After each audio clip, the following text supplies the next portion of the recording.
Так, ребята, всем привет! Сегодня вот такое видео хочу записать по поводу литий-ионных батарей. Стоит ставить, не стоит ставить, как бы. Вот. Чем литий лучше металл гидрида, еще раз поясню. Какие мы литий-ионные батареи устанавливаем. Про безопасность немножко их не расскажем. Ну и в принципе развеем немножко мифов. И я немножко расскажу про литий, наверное, все-таки. Итак. В общем, есть у нас вот такие батареи. Это у нас аковская батарейка. У меня есть корпусина. Я сейчас буду собирать на основании этой корпусины литий-ионную батарею. В этом случае я выбрал элементы китайского производства. Эти элементы наш хороший поставщик поставляет. В общем-то, в принципе, он у нас как бы единственный поставщик, который может делать именно только такие элементы. То есть эти элементы очень сильно отличаются от много других, которые на рынке в Алиэкспрессе продаются, в различных других там магазинах. Во Владивостоке очень много китайского лития. Ну, в общем-то, здесь эти элементы немного особенного выполнения. Там есть система от перезаряда, есть защита, так сказать. Сейчас объясню, как она работает. В общем, сюда аковская батарейка, нам нужно будет 20 элементов. В принципе, металлогидридные элементы, они как бы свое отжили. Тут уже по 10% уже почти что все элементы. Поэтому я буду сейчас на основании этого корпуса собирать хорошую литий-ионную батарею. Это будет новая батарейка. Она не будет бояться перегревов, как никель-металлогидридные элементы. Можно, в принципе, ездить. Ну, даже если с кулером что-то случится, ничего страшного в этом не будет. Вот. Батарея будет все равно жить. Мороза, она, в принципе, ну, это элементы, которые, в принципе, ходят до минус 15, минус 20 градусов, наверное, все-таки ничего не будет. У нас таких холодов нету в салоне автомобиля, так как и Аква. У нее стоит под сидушкой, в общем, батарея в салоне. Все равно салон прогревается до плюсовой температуры, поэтому все будет нормально. Кто под Наташами, у того тоже, в принципе, салон прогревается. Там нету таких значимых температур до минус 20. Вот, поэтому, в принципе, это все как бы ходит. Второй миф. Говорят, что данные элементы как бы взрывоопасные, горят они и все такое. Так вот, говорят, что они горят. Ну, в общем-то, где факты те, что типа они горят на именно гибридных автомобилях? Ну, в принципе, как бы все эти видеоролики, которые там в интернете отправляют, что тачки там сгорают, так вы обратите внимание, какие машины в принципе показывают. Показывают в основном Nissan Leaf.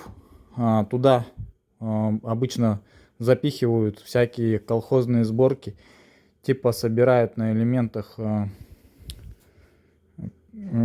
лиферопро, по-моему, как-то. Ну, короче, литий-полимерные элементы используются.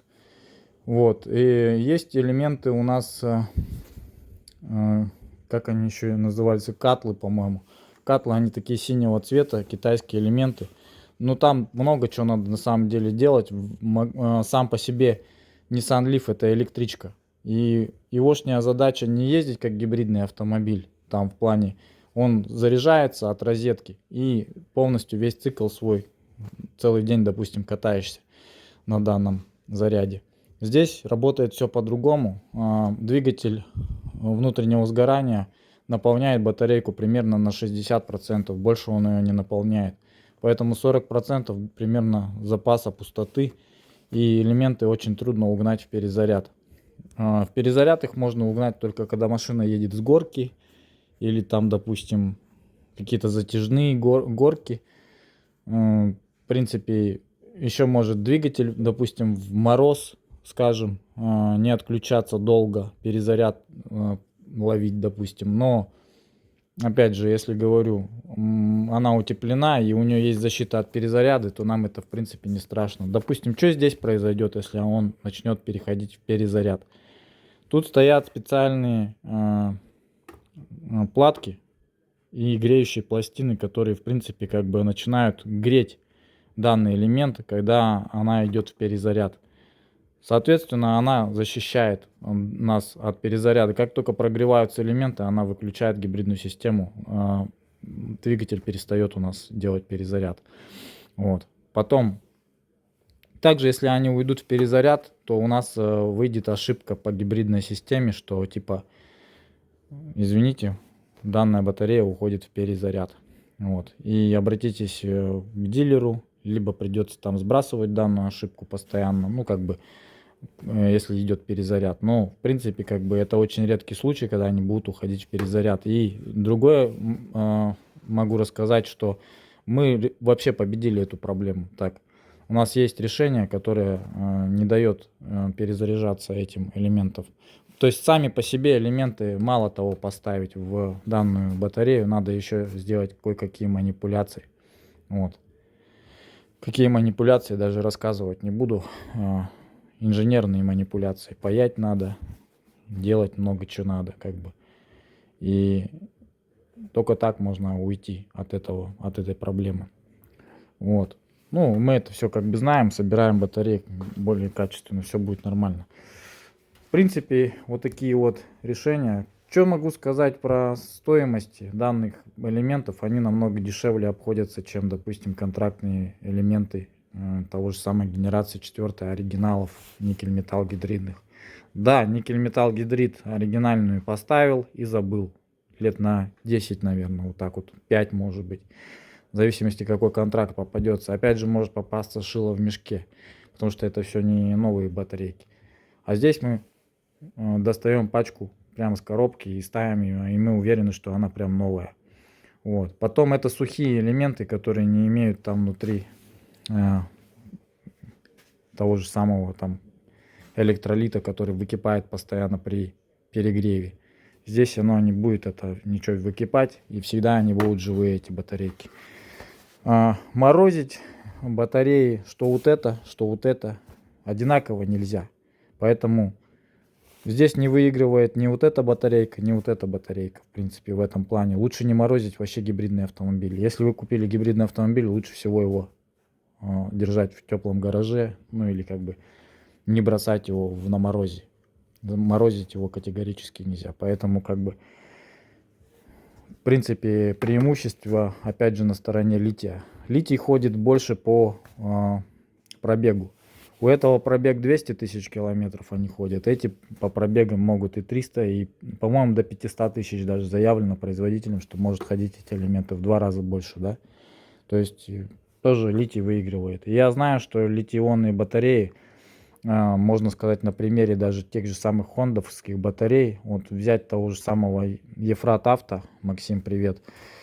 У него батареи уже отходили литий-ионные по 5 лет, хондовский литий. В принципе, этот литий, он ничем не отличается вот от этого лития, он формат тот же самый абсолютно. Ну да, он японский, он, наверное, как бы качественно выполнен, но и эти элементы, в принципе, я думаю, что неплохо сделаны. То есть, в принципе, элементы сами по себе-то, суть их задача одинаковая. Вольтаж одинаковый, емкости одинаковые, все одинаково. Вот.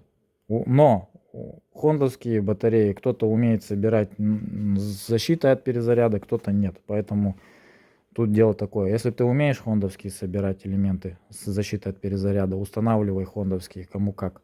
Но я считаю, вот это вот не колхозное решение, это уже по заводскому выполнено, все аккуратно. Ничего пилить не надо, все ставится в родную стяжку нормально, как бы все четенько.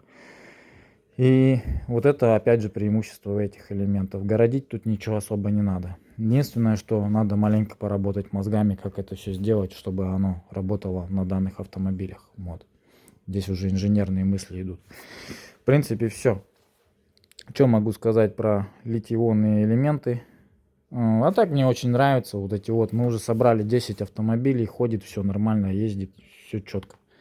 Камри делали, Кроуны делали, Вокси, Нохи, Приусы, Аквы есть, Филдеры есть, в принципе. Вот. Ну, сейчас вот еще соберу батарейку одну, мы ее кому-нибудь поставим.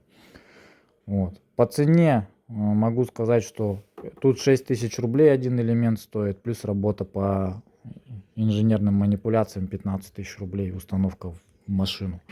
Вот. Я считаю, это не так уж и дорого, в принципе. Вы получаете абсолютно новую батарею, получаете гарантии, Вот. Ну и в принципе могу собрать такую батарею любому, кто хочет там себе в каком-нибудь другом регионе. Могу в принципе даже и отправить. Но опять же цена, наверное, не будет дешевле, чем вы закажете это во Владивостоке, потому что у нас транспортировка до Якутска очень дорогая. У нас плечо само по себе, вот эта вот дорога, которая с Федералки до Якутска, она дорого обходится. То есть элементы приезжают сюда, я батарею собираю, транспортная логистика опять уходит туда, и она выйдет вам дороже, чем вы закажете напрямую с Владивостока. Кто хочет, заказывайте через меня, я могу вам отправки делать прямо с Владивостока. У меня там есть очень хорошие друзья, которые отправят вам эти батареи прям какой хочешь регион. Хочешь Краснодар, хочешь Москву. Кто мои подписчики, обращайтесь. Я как бы без проблем куплю для вас батарейку через Владивосток. Вот. Логистика будет дешевле. И думаю, как бы в принципе тот же самый результат получите. Единственное, что если собирать сборку, мне нужны корпуса. Корпусов у нас напряги, и во Владике их тоже нет. Это, по идее, вы должны будете прислать свой корпус в обмен на нашу батарею. Ну, либо мы включим в корпус цену, как бы так, скорее всего. Но на выходе все равно батарея стоить будет где-то 6000 рублей за каждый элемент. Тут 20 штук, 6 на 20 умножить, вот получите стоимость пачки. Плюс 15 тысяч работы. Все, как-то так. Ну, логистику сами оплатите. Можно будет сделать вот так вот, такие цифры. Ну, в принципе, есть и контрактные батареи. Есть у нас, я говорю, 3 вида сейчас сборок. На хондовских элементах можно собрать, на вот этих элементах. И родные тойотовские можно, в принципе, тоже применить. Как бы так, ребята. Обращайтесь, Гибрид-центр Якутск. Мы как бы подбираем для вас всякие различные альтернативные решения. Все-таки машины не должны стоять, должны ездить. А кто для себя какую батарейку выберет, это вам решать. Моя задача вам рассказать, в чем их отличие. Я могу сказать, что и это хорошо, и это хорошо. Но выбрать вам придется самому. Если вы плохо относитесь к машине, я имею в виду, что вам некогда ей заниматься, там, обслуживать ее постоянно, там, сервис тот же самый загонять, время тратить там на раз в год обслужить от пыли, там, прочистить кулера и все такое. Я думаю, литий это ваше решение, потому что вам меньше надо будет обслуживать данную батарею. Если вы педантично относитесь к тачке и хотите все полностью на оригинальном японском ездить, не хотите колхоза, не хотите там что-то риски какие-то рисковать там или еще что-то, вот, то в принципе как бы ставьте себе никель, металл, гидрит и не парьтесь. Ну а что могу сказать про пожары, опасности? Ну да, литий такая штука очень опасная. Если она начинает гореть, ее не остановишь. Но я говорю, есть же различные уже защиты. От этого все продумано, от дурака. И как бы я не видел еще, чтобы какой-то Prius загорелся от литий-ионной батареи. Я даже видел, что были случаи, когда горели наоборот от никель-металл-гидридных элементов. В Хабаровске был случай, Prius загорелся. Так там короткое замыкание, в перезаряд пошла одна банка никель-металл-гидрида и получилось возгорание автомобиля. Серьезно так она бомбанула как бы, и это бывает. Так что кто говорит, что никель-металл-гидрид это безопасно, это миф. Бывают случаи, что и палка раз в год стреляет. Поэтому ставьте литий, не бойтесь. Это тоже нормальное решение. Все, что хотел сказать. Я сейчас буду собирать данную сборку на новых контактах, на новых гаечках. Все новенькое будет. Новые батарейки. И эту батарею скоро мы продадим. Стоимость батареи будет 135 тысяч рублей с учетом установки в автомобиль уже. Вот, я считаю, это прям вкусная цена. Берите в Якутске.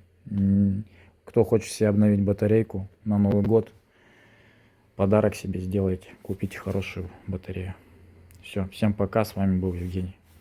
Вот так вот выглядит батарейка собранная, литий-ионная. Так же, как по заводу все.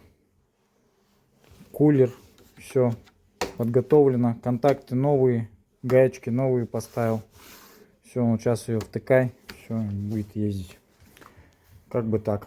Так что, ребята, ставьте литий-ионные элементы, не бойтесь. Гибрид-центр рекомендует именно вот эту сборку.